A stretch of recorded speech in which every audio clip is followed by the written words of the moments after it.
அனைவருக்கும் வணக்கம். prepositions of place. இன்றைக்கு நாங்கள் கொஞ்சம் prepositions பற்றி பார்க்க போகிறோம். இவையெல்லாம் ஒரு வசனத்தில் வேயாண்ட பகுதியில் பாவிக்கப்படுறதாக இருக்கும்.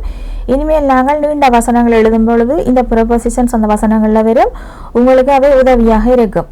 முதலாவது பாருங்க, ஓவர் அடுத்தது ஓவன்ட்டு 2 prepositions தந்திருக்கிறேன். இது 2க்கு மேலே தான் மேலே என்று தான் வரும். ஆனால் ஒவ்வொரு சந்தர்ப்பங்களான இதை பாவிக்கணும், 2ம் ஒரே சந்தர்ப்பத்தில் வராது. இப்படியான வேறுபாடுகளை பார்க்குறோக்கு அறிஞ்சு கொள்ளுறோக்கு தான் நான் இந்த பாடத்தை தொடங்கி இருக்கிறேன். அடுத்தது அண்டர் பினித் பிலோ வந்து இருக்குது. இது 3ம் கீழே என்று வரும். ஆனால் இது பயன்படுத்தப்படுற சந்தர்ப்பங்கள் வித்தியாசம். இந்த சந்தர்ப்பங்களை பற்றி பாடத்தில் பார்ப்போம். இதுதான் ஆங்கிலத்தில் வசனங்களை எழுதுகிற பொதுவான ஒழுங்கு. இந்த ஒழுங்கு உங்களுக்கு ஏற்கனவே தெரிந்திருக்கும். இன்றைக்கு தான் நேரம் புதிதாக இந்த பாடத்தை பார்க்குறீங்களா உங்களுக்கு விளங்கணுமென்றதுக்காக உதவிக்காக இதை நான் தந்திருக்கிறேன். முதலாவது, ஒரு இடத்தின் மேலால் நகர்வு நடந்தால் ஓவ பாவிக்கப்படும். அந்த மரத்துக்கு மேலால் உன்னால் ஒரு பந்து எறிய முடியுமா? அப்போ மரம் அப்படியே நிற்குது, பந்து தான் நகர போகுது. இது ஒரு கேள்வி. இதில் முடியுமா முடியுமெண்டா கேன் தான் பாவிக்கிறது. கேன்ன்றது ஆக்சிலரி வேர்ப். இங்கே can you throw a ball over the tree என்று கேட்குறோம். உன்னால் முடியும் என்று சொன்னால் யூ கேன், உன்னால் முடியுமாண்டா கேன் யூ என்று வரும். அப்போ கேன் யூ த்ரோ என்னத்தை ஒரு பந்தை எங்கே ஓவர் த ட்ரீ. அப்போ ஓவர் இதில் பாவிக்கப்படுது.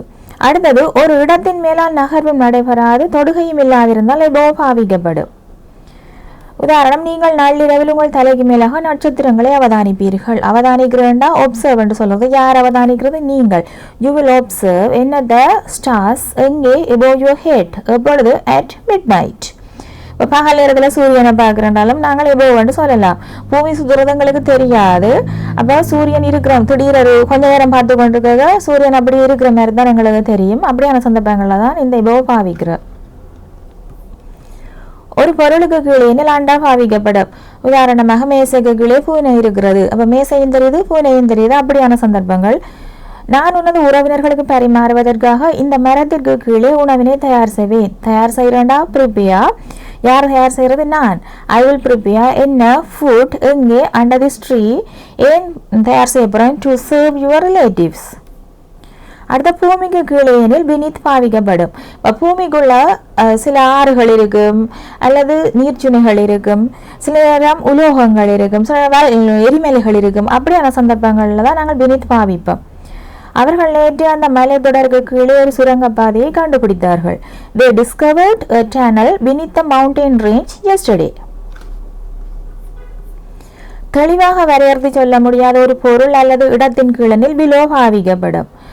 உதாரணமாக, தண்ணிக்குள்ள மீனை பார்க்குறோம். அப்போ எவ்வளவு ஆழத்தில் அந்த மீன் இருக்குன்னு சொல்லிடாது. அப்படியான சந்தர்ப்பங்கள். உதாரணம், ரவி இந்த பந்திக்கு கீழே 5 கேள்விகளை எழுதுவான். Ravi will write 5 questions below this paragraph. அடுத்தது, ஏதாவது 2 இடங்கள் அல்லது நபர்களுக்கு இடையில் எனில் 2 விடயத்தையும் அண்ட் இணைக்க அவற்றிற்கு முன்பு பிட்வீன் குறிக்கப்படும். அவள் பாருங்க, அவள் விரைவில் உனக்கும் எனக்கும் இடையில் இருப்பாள் என்று இருக்குது. அவள் கதிரையில் இருக்கிறேன் யோசிச்சு பார்ப்போம். She will sit between you and me soon. நகர்வின் ஆரம்பம் மாத்திரம் பேசப்படும் ஃப்ரம் பாவிக்கப்படும். நான் தாய் தொடக்கம் உனக்கு எனது புதிய வீட்டிலிருந்து உணவு அனுப்புவேன். அனுப்புறதுக்கு சென்ட் என்று சொல்றது. I will send you. இது ப்ரோனவுன் டு ஹூம் என்ற பகுதியில் வருது. என்ன அனுப்புறது? ஃபுட். எங்கே அனுப்புறது? From my new home. அடுத்தது, எப்பொழுது அனுப்புறது? தாய் தொடக்கம். இங்கே சின்ஸ் ஜனவரி. இதுவும் ஒரு ப்ரொபொசிஷன்ஸ். இது ப்ரொபொசிஷன்ஸ் ஆஃப் பிளேஸ் என்று சொல்றது. இது ஒரு வெண்ணண்ட பகுதியில் வர ப்ரொபொசிஷன், இது வேண்ட பகுதியில் வர ப்ரொபொசிஷன். பாருங்க, இதில் வித்தியாசம், இங்கே வித்தியாசமாக பாவிக்கிறோம்.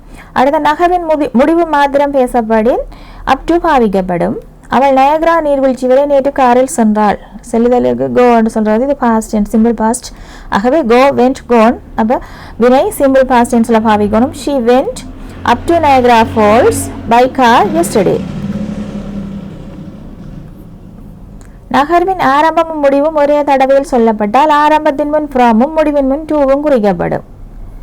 அவர்கள் இலங்கையிலிருந்து பிரான்சிற்கு பல வருடங்களாக தேயிலை ஏற்றுமதி செய்கிறார்கள். ஏற்றுமதி செய்கிறாண்டா எக்ஸ்போர்ட் என்று சொல்கிறது. எக்ஸ்போர்ட் என்ன ஏற்றுமதி செய்கிறார்கள்? டீ. எங்கே இருந்து? From Sri Lanka to France. எப்பொழுது? For many years. உங்களுக்கு இந்த பாடங்கள் இப்போ விளங்கி இருக்கும்னு நினைக்கிறேன். இனிமேல் நாங்கள் சிக்கலான வசனங்களை பற்றி படிப்போம். அந்த நேரங்களில் இந்த ப்ரொபோசிஷன்ஸ் எல்லாம் பாவிப்போம். எனவே இதை ஞாபகப்படுத்தி அந்த வசனங்களை இலகுவாக விளங்கிக் கொள்ள முயற்சி செய்யுங்கள். நன்றி.